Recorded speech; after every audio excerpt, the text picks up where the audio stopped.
حضور اکرم صلی اللہ علیہ وآلہ وسلم کی کوئی بہن نہیں تھی، لیکن جب آپ سیدہ حلیمہ سعدیہ کے پاس گئے تو وہاں حضور کی ایک رضائی بہن کا ذکر بھی آتا ہے جو آپ کو لوریاں دیتی تھی۔ اس کا نام سیدہ شیمہ تھا۔ شام کے وقت جب خواتین کھانا پکانے میں مصروف ہو جاتی تو بہنیں اپنے بھائیوں کو اٹھا کر باہر لے جاتی، اور ہر بہن کا خیال یہ ہوتا کہ میرا بھائی زمانے میں سب سے زیادہ خوبصورت ہے۔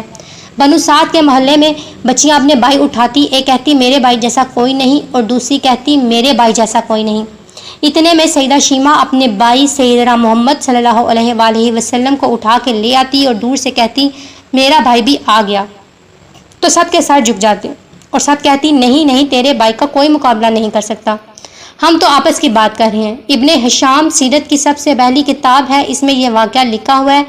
سیدہ شیمہ حضور صلی اللہ علیہ وسلم کو اپنی گود میں لے کر لوریاں سناتی، ان کو چومتی اور لوری کے الفاظ بھی لکھتی ہیں جن کا ترجمہ ہے اے ہمارے رب میرے بھائی محمد کو سلامت رکھنا۔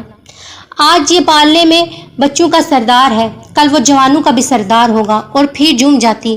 پھر وہ بھی زمانہ آیا کہ حضور مکے چلے گئے اور سیدہ شیمہ بھی جوان ہوئی، ان کی شادی بھی کسی قبیلے میں ہو گئی۔ حضور نے اعلان نبوت کیا، 13 سال کا وقت بھی گزر گیا اور آپ مدینہ تشریف لے گئے۔ جب غزوات کا سلسلہ شروع ہوا تو جس قبیلے میں سیدہ شیمہ کی شادی ہوئی تھی، اس قبیلے کے ساتھ مسلمانوں کا ٹکراؤ ہو گیا۔ اللہ رب العزت نے مسلمانوں کو بھی فتح عطا کر دی، تو اس قبیلے کے چند لوگ صحابہ کے ہاتھوں گرفتار ہو کر قید کر دیے گئے۔ تب وہ لوگ اپنے قیدیوں کو چھڑانے کے لیے فدیہ جمع کرنے لگے۔ قبیلے کے سردار بھی گھر جا کر رقم جمع کر رہے تھے۔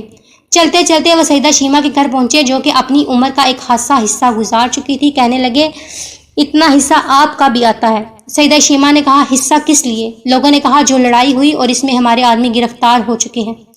باتیں کرتے کرتے کسی کے لبوں پر محمد کا نام بھی آ گیا تو سیدہ شیمہ سن کر کہنے لگی اچھا تو کیا انہوں نے تمہارے لوگ پکڑے ہیں؟ کہا ہاں۔ سیدہ شیمہ نے کہا تم رقم اکٹھی کرنا چھوڑ دو، مجھے ساتھ لے چلو۔ سردار نے کہا آپ کو ساتھ لے جائیں؟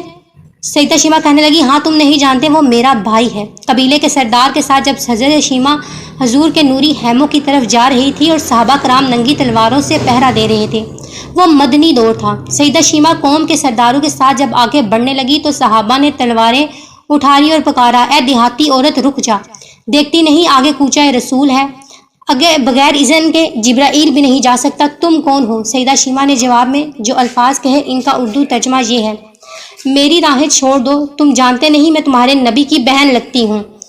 تلواریں جھک گئی، آنکھوں پر پلکوں کی چلمنیں آ گئی، رستہ چھوڑ دیا گیا۔ سیدہ شیمہ حضور کے خیمہ نوری میں داخل ہو گئی تو حضور نے دیکھا اور پہچان گئے، فوراً اٹھ کھڑے ہوئے اور فرمایا بہن کیسے آنا ہوا؟ کہا آپ کے لوگوں نے ہمارے کچھ بندے پکڑ لیے، ان کو چھڑانے آئی ہوں۔